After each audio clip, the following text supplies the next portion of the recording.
বিতর্কের মূল নীতি ও পাঠ্যসূচি। ১. বিষয়বস্তুর গভীর জ্ঞান। ২. অকাট্য যুক্তি। ৩. খণ্ডন করার ক্ষমতা। ৪. সম্মান ও শিষ্টাচার।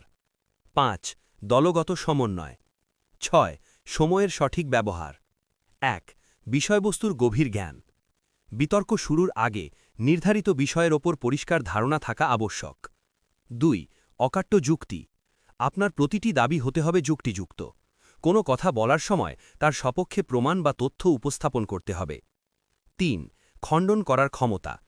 বিপক্ষ দল কি বলছে তা মন দিয়ে শুনতে হবে।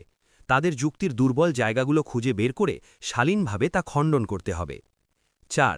সম্মান ও শিষ্টাচার। বিপক্ষ দলকে ব্যক্তিগত আক্রমণ করা যাবে না।